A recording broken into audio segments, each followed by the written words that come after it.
ओम शांति। आज 23 अप्रैल 2025 के महावाक्यों में मधुबन से प्यारे मीठे बाप दादा ने कहा, मीठे बच्चे, अब नाटक पूरा होता है, वापस घर जाना है। कलयुग अंत के बाद फिर सत्युग रिपीट होगा। यह राज सभी को समझाओ। आज प्रश्न है, आत्मा पाठ बजाते बजाते थक गई है। थकावट का मुख्य कारण क्या है? उत्तर है, बहुत भक्ति की, अनेक मंदिर बनाए, पैसा खर्च किया, धक्के खाते खाते सतो प्रधान आत्मा तमो प्रधान बन गई। तमो प्रधान होने के कारण ही दुखी हुई। जब किसी बात से कोई तंग होता है तब थकावट होती है। अभी बाप आए हैं सब थकावट मिटाने। तो 63 जन्मों तक आत्मा, क्योंकि आत्मा तो एक ही थी,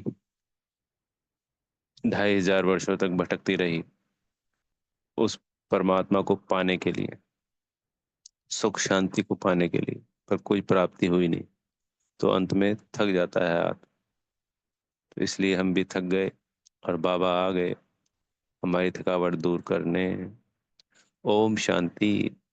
रूहानी बाप बैठ बच्चों को समझाते हैं। उनका नाम क्या है? शिव। यहाँ जो बैठे हैं तो बच्चों को अच्छी रीति याद रहना चाहिए। इस ड्रामा में जो सबका पाठ है वह अब पूरा होता है। नाटक जब पूरा होने पर होता है तो सभी एक्टर समझते हैं कि हमारा पाठ अब पूरा होता है, अब जाना है घर। तुम बच्चों को भी बाप ने अभी समझ दी है। यह समझ और कोई में नहीं है। अभी तुम्हें बाप ने समझदार बनाया है।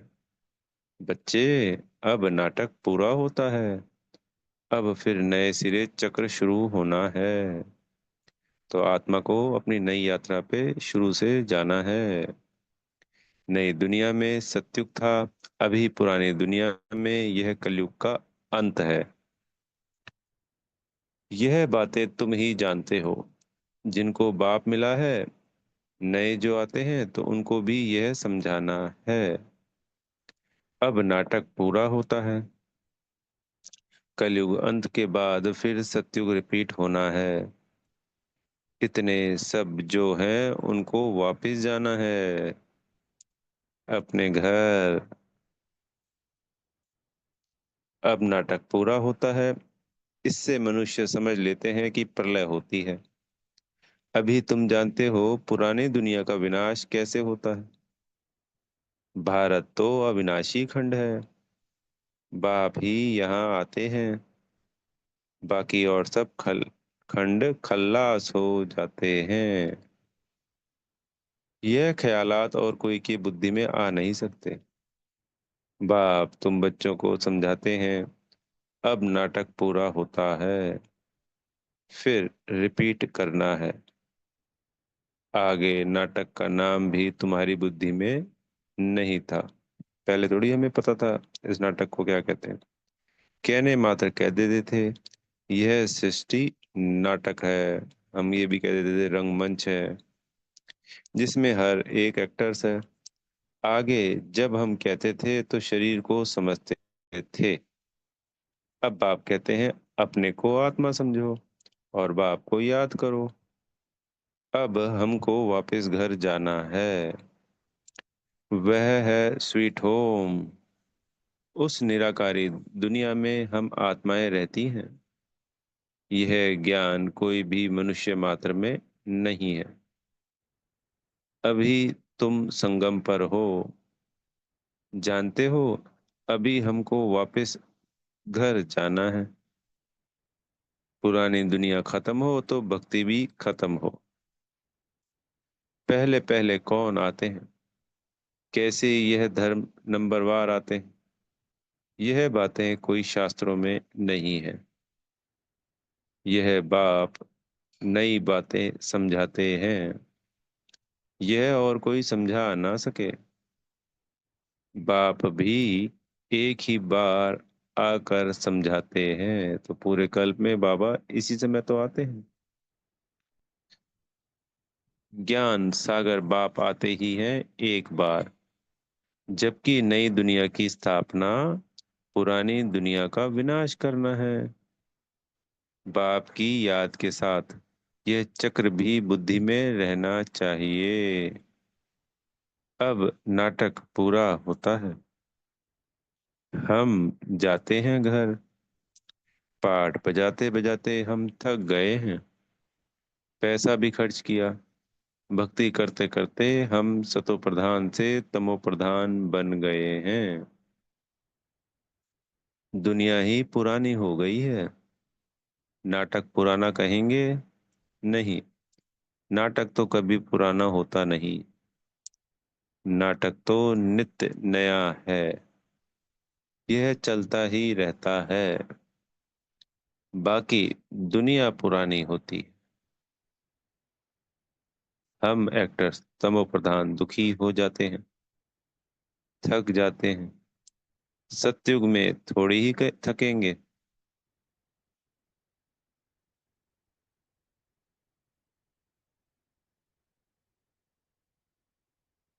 कोई बात में थकने व तंग होने की बात नहीं। यहाँ तो अनेक प्रकार की तंगी देखनी पड़ती है। तुम जानते हो, यह पुरानी दुनिया खत्म होनी है। संबंधी आदि कुछ भी याद नहीं आना चाहिए। एक बाप को ही याद करना चाहिए, जिससे विकर्म विनाश होते हैं। विकर्म विनाश होने का और कोई उपाय नहीं है। गीता में भी मनमना भव अक्षर है, परंतु अर्थ कोई समझ ना सके। बाप कहते हैं मुझे याद करो और वर्षे को याद करो। तुम विश्व के वारिस अर्थात मालिक थे। अभी तुम विश्व के वारिस बन रहे हो, तो कितनी खुशी होनी चाहिए। अभी तुम कौड़ी से हीरे मिसल बन रहे हो। यहाँ तुम आए ही हो बाप से वर्षा लेने। तुम जानते हो, जब कलाएं कम होती है तब फूलों का बगीचा मुरझा जाता है।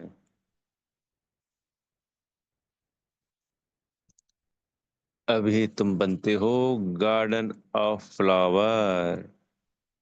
सत्यु गार्डन है तो कैसा सुंदर है। फिर धीरे धीरे कला कम होती जाती है। दो कला कम हुई, गार्डन मुरझा गया। अभी तो कांटों का जंगल हो गया है। तो गार्डन था 16 कला संपूर्ण। फिर दो कला कम होने पे थोड़ा मुरझा गया। फिर उसके बाद 6 कला कम हुई और फिर उसके बाद 0 कला हो गई। तो 0 कला होने का मतलब हो गया कांटों का जंगल, जहाँ चारों तरफ ये इमेजिनेशन करना चाहिए कि देखो कांटे ही कांटे हैं, सूखे कांटे। और जब बाबा कहते हैं बगीचा है फूलों का, तो इमेजिनेशन कर सकते हैं फूलों का बगीचा। अभी तो कांटों का जंगल हो गया है। अभी तुम जानते हो दुनिया को कुछ भी पता नहीं है। यह नॉलेज तुमको मिल रही है। यह है नई दुनिया के लिए नई नॉलेज। नई दुनिया स्थापन होती है। करने वाला बाप है। सृष्टि का रचयिता बाप है। याद भी बाप को ही करते हैं कि आकर हेवन रचो, सुखधाम रचो, तो जरूर दुख धाम का विनाश होगा ना।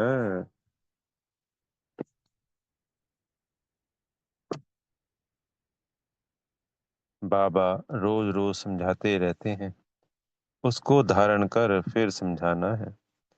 पहले पहले तो मुख्य बात समझानी है। हमारा बाप कौन है, जिससे वर्षा पाना है। भक्ति मार्ग में भी गॉड फादर को याद करते हैं ही कि हमारे दुख हरो, सुख दो। तो तुम बच्चों की बुद्धि में भी स्मृति रहनी चाहिए। स्कूल में स्टूडेंट की बुद्धि में नॉलेज रहती है, ना कि घर बार। स्टूडेंट लाइफ में धंधे धोरी की बात रहती नहीं, स्टडी ही याद रहती है।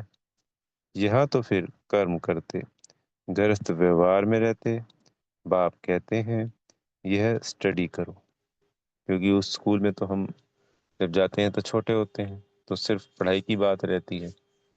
पर यहाँ तो स्टूडेंट सभी हैं, प्रवृत्ति मार्ग वाले। यह प्रवृत्ति मार्ग है। सन्यासियों को भी तुम कह सकते हो कि तुम्हारा है हठ योग। तुम घर बार छोड़ते हो, यहाँ वह बात नहीं है। यह दुनिया ही कैसी गंदी है, क्या लगा पड़ा है। गरीब आदि कैसे रहे पड़े हैं, देखने से ही नफरत आती है।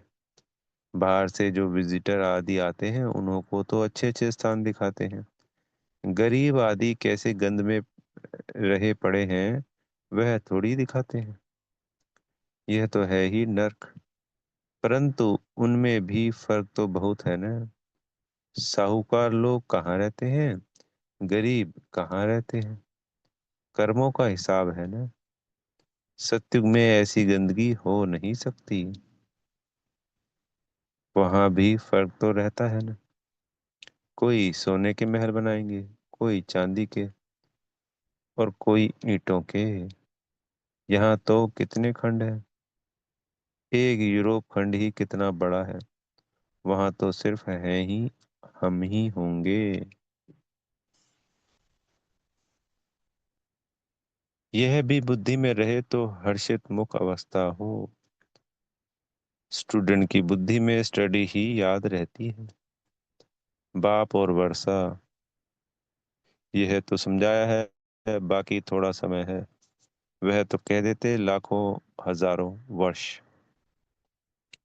यहाँ तो बात ही 5,000 वर्ष की है। तुम बच्चे समझ सकते हो। अभी हमारे राजधानी की स्थापना हो रही है, बाकी सारी दुनिया खत्म होनी है। यह पढ़ाई है ना। बुद्धि में यह याद रहे हम स्टूडेंट हैं, हमको भगवान पढ़ाते हैं। तो भी कितनी खुशी रहे। यह क्यों भूल जाता है। माया बड़ी प्रबल है, वह भुला देती है। स्कूल में सब स्टूडेंट्स पढ़ रहे हैं, सभी जानते हैं कि हमको भगवान पढ़ाते हैं। वहां तो अनेक प्रकार की विद्या पढ़ाई जाती है, अनेक टीचर्स होते हैं। यहाँ तो एक ही टीचर है और एक ही स्टडी है। बाकी नायब टीचर्स तो जरूर चाहिए। स्कूल है एक, बाकी सब है ब्रांचेस। पढ़ाने वाला एक बाप है। बाप ही आकर सभी को सुख देते हैं। तुम जानते हो आधा कल्प हम सुखी रहेंगे, तो यह भी खुशी रहनी चाहिए। शिव बाबा हमको पढ़ाते हैं। शिव बाबा रचना रचते ही हैं स्वर्ग की। हम स्वर्ग के मालिक बनने के लिए पढ़ते हैं। कितनी खुशी अंदर रहनी चाहिए। वह स्टूडेंट भी खाते पीते सब कुछ घर का काम आदि करते हैं। यहाँ कोई हॉस्टल में रहते हैं तो जास्ती पढ़ाई में ध्यान रहेगा। सर्विस करने के लिए बच्चियां बाहर में रहती हैं। कैसे कैसे मनुष्य आते हैं। यहाँ तो तुम कितने सेफ बैठे हो, कोई अंदर घुस ना सके। तो मधुबन हॉस्टल हो गया ना हमारे लिए, तो वहाँ पे हम जाके अधिक पढ़ाई पढ़ सकते हैं।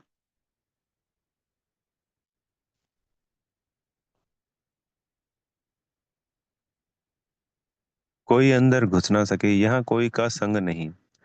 पति से बात करने की दरकार नहीं। तो वहाँ तो सभी ब्राह्मण आत्माएं होती हैं। पतित होता ही नहीं कोई। तो अवस्था भी ऊंची होती है, याद भी सदा ठहर पाती है, वायुमंडल भी अच्छा होता है, और पढ़ाई भी हम कितनी बार कर सकते हैं। तो वो तो कमाई की जगह है। अगर मधुबन हम जाते हैं तो वहाँ हमें पूरा फोकस कमाई के ऊपर करना चाहिए। तुमको कोई का मुंह देखने की भी दरकार नहीं, फिर भी बाहर रहने वाले तीखे चले जाते हैं। कैसा वंडर है। बाहर रहने वाले कितनों को पढ़ाकर आप समान बनाकर और ले आते हैं। बाबा समाचार पूछते हैं, कैसे पेशेंट को ले आए हो? कोई बहुत खराब पेशेंट है तो उनको 7 रोज भट्टी में रखा जाता है। यहाँ कोई भी शूद्र को नहीं ले आना है। यह मधुबन है, जैसे कि तुम ब्राह्मणों का एक गांव। यहाँ बाप तुम बच्चों को बैठ समझाते हैं, विश्व का मालिक बनाते हैं।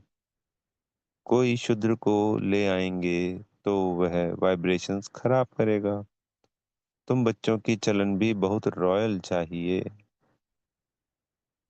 आगे चल तुमको बहुत साक्षात्कार होते रहेंगे। वहाँ क्या क्या होगा, जानवर भी कैसे अच्छे अच्छे होंगे, सब अच्छी चीजें होंगी। सत्युग की कोई चीजें यहाँ हो ना सके, वहाँ फिर यहाँ की चीज हो ना सके, यानी सत्युग की चीज यहाँ कलयुग में नहीं हो सकती। तुम्हारी बुद्धि में है हम स्वर्ग के लिए इम्तिहान पास कर रहे हैं, जितना पढ़ेंगे और फिर पढ़ाएंगे। टीचर बन औरों को रास्ता बताते हैं। सब टीचर्स हैं, सबको टीच करना है। पहले पहले तो बाप की पहचान दे बताना है कि बाप से यह वर्षा मिलता है। गीता बाप ने सुनाई है। यह प्रजापिता ब्रह्मा है तो ब्राह्मण भी यहाँ चाहिए। ब्रह्मा भी शिव बाबा से पढ़ते रहते हैं। तुम अभी पढ़ते हो विष्णुपुरी में जाने के लिए। यह है तुम्हारा अलौकिक घर। लौकिक, पारलौकिक और फिर अलौकिक। नई बात है ना? तो लौकिक घर जहाँ हम हमेशा रहते हैं, पारलौकिक परम धाम हमारा घर, और अलौकिक घर आज बाबा ने बताया मधुबन। भक्ति मार्ग में कभी ब्रह्मा को याद नहीं करते। ब्रह्मा बाबा किसको कहना आता नहीं। शिव बाबा को याद करते हैं कि दुख से छुड़ाओ। वह है पारलौकिक बाप। यह है फिर अलौकिक। इनको तुम सूक्ष्म तन में भी देखते हो, फिर यहाँ भी देखते हो। लौकिक बाप तो यहाँ देखने में आता है, पारलौकिक बाप तो परलोक में ही देख सकते हैं। यह फिर है अलौकिक वंडरफुल बाप। इस अलौकिक बाप को समझने में ही मूंझते हैं। शिव बाबा के लिए तो कहेंगे निराकार है, तुम कहेंगे वह बिंदी है। वह करके अखंड ज्योति वह ब्रह्म कह देते हैं।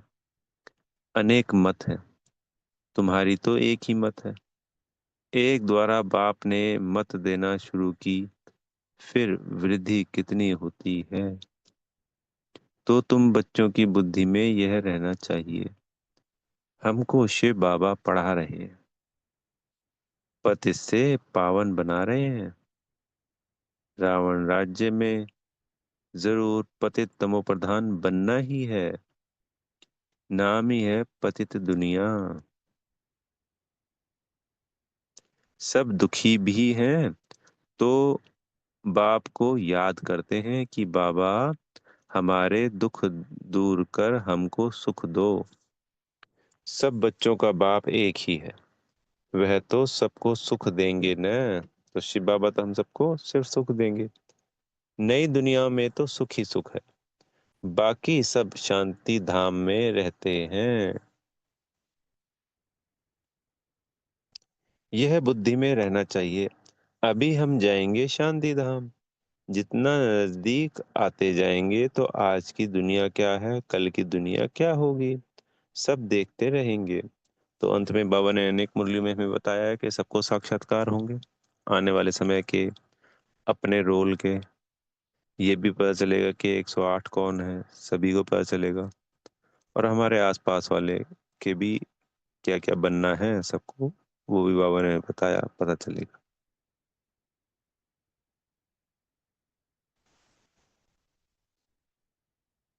तो बच्चों को मुख्य बात समझाते हैं, बुद्धि में यह याद रहे कि हम स्कूल में बैठे हैं। शिव बाबा इस रथ पर सवार हो आए हैं हमको पढ़ाने। यह भागीरथ है। बाप आएंगे भी जरूर एक बार। भागीरथ का नाम क्या है यह किसको पता नहीं है। यहाँ तुम बच्चे जब बाप के सम्मुख बैठते हो तो बुद्धि में याद रहे कि बाबा आया हुआ हमको सृष्टि चक्र का राज बता रहे हैं। अभी नाटक पूरा होता है, अब हमको जाना है। यह बुद्धि में रखना कितना सहज है, परंतु यह भी याद कर नहीं सकते। अभी चक्र पूरा होता है।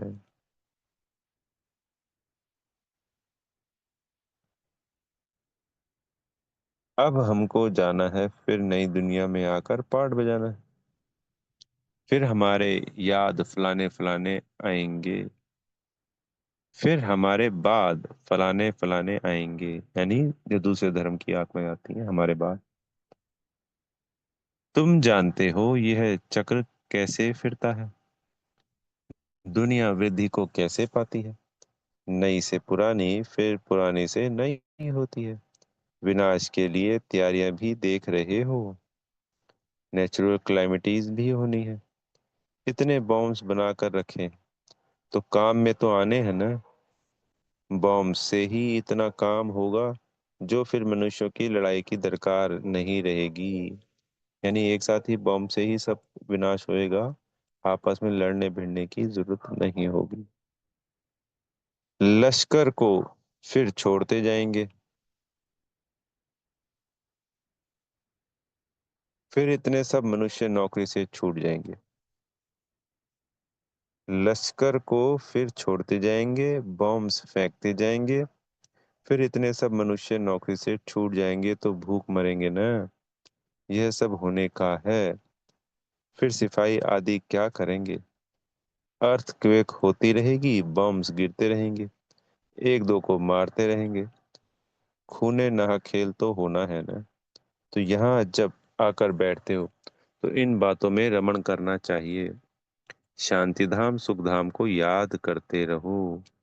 दिल से पूछो, हमको क्या याद पड़ता है। अगर बाप की याद नहीं है तो जरूर बुद्धि कहाँ भटकती है। विक्रम भी विनाश नहीं होंगे, पद भी कम हो जाएगा। अच्छा, बाप की याद नहीं ठहरती तो चक्र का सिमरन करो तो भी खुशी चढ़े, परंतु श्रीमत पर नहीं चलते, सर्विस नहीं करते तो बाप दादा की दिल पर भी नहीं चढ़ सकते। सर्विस नहीं करते तो बहुतों को तंग करते रहते हैं। कोई तो बहुतों को आप समान बनाए और बाप के पास ले आते हैं तो बाबा देखकर खुश होते हैं। अच्छा, मीठे मीठे सिकीले दे बच्चों प्रति माता पिता बाप दादा का याद प्यार और गुड मॉर्निंग। रूहानी बाप की रूहानी बच्चों को नमस्ते। हम रूहानी बच्चों की प्यारे मीठे रूहानी माता पिता बाप दादा जी को याद प्यार गुड मॉर्निंग और नमस्ते। धारणा के लिए मुख्य सार में पहला पॉइंट, सदा हर्षित रहने के लिए बुद्धि में पढ़ाई और पढ़ाने वाले बाप की याद रहे। खाते पीते सब काम करते पढ़ाई पर पूरा ध्यान देना है। दूसरा है, बाप दादा की दिल पर चढ़ने के लिए श्रीमत पर बहुतों को आप समान बनाने की सर्विस करनी है। तो सर्विस का पॉइंट रोज ही होता है, और स्वयं को हमें पावन बनना है, पूरी पढ़ाई पढ़नी है, और दूसरों को भी पावन बनाना है, आप समान बनाना है, पढ़ाई पढ़ानी है। किसी को भी तंग नहीं करना है। सदगुरु जी से वरदान मिल रहा है आज। अशरीरीपन के इंजेक्शन द्वारा मन को कंट्रोल करने वाले एकाग्र चित्त भव। जैसे आजकल अगर कोई कंट्रोल में नहीं आता है, बहुत तंग करता है, उछलता है या पागल हो जाता है, तो उनको ऐसा इंजेक्शन लगा देते हैं जो वह शांत हो जाए। अगर ऐसे संकल्प शक्ति आपके कंट्रोल में नहीं आती है तो अशरीरीपन का इंजेक्शन लगा दो, फिर संकल्प शक्ति व्यर्थ नहीं उछलेगी, सहज एकाग्रचित हो जाएंगे।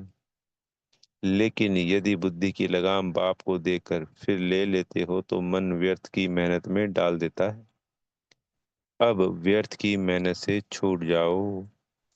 तो सब कुछ बाबा को बुद्धि से सौंप देना है और अपनी अशरीरी देही अभिमानी अवस्था का अभ्यास करेंगे ना, तो अगर जो व्यर्थ चलता है वो सब समाप्त हो जाए। स्लोगन है, अपने पूर्व स्वरूप को स्मृति में रख, सर्व आत्माओं पर रहम करो। तो हम पूर्वज आत्माएं हैं जो इस सृष्टि के आदि में आती हैं, तो जो आदि में जो सबसे पहले आता है तो वो पूर्वज हो गया। तो सर्व आत्माओं पे, इस संसार की सभी आत्माओं का कल्याण किसके द्वारा होना है? अभी अव्यक्त मुरली में क्लियर किया ना बाबू, और वरदानों में भी क्लियर करते हैं। तो हम आत्माएं ही निमित्त हैं। अव्यक्त इशारे, कंबाइंड रूप की स्मृति से सदा विजयी बनो। जैसे शरीर और आत्मा दोनों कंबाइंड होकर कर्म कर रही हैं, ऐसे कर्म और योग दोनों कंबाइंड हो। कर्म करते याद न भूले, और याद में रहते कर्म न भूले, क्योंकि आपका टाइटल ही है कर्म योगी। कर्म करते याद में रहने वाले सदा न्यारे और प्यारे होंगे, हल्के होंगे। नॉलेजफुल के साथ साथ पावरफुल स्टेज पर रहो। नॉलेजफुल और पावरफुल, यह दोनों स्टेज कंबाइंड हो, तब स्थापना का कार्य तीव्र गति से होगा। अच्छा, ओम शांति। बेहद का धन्यवाद मेरे प्यारे मीठे माता पिता बाप दादा जी का। आप सभी आत्मा भाइयों का दिल से बेहद की शुभकामनाएं, शुभ भावनाएं। ओम शांति।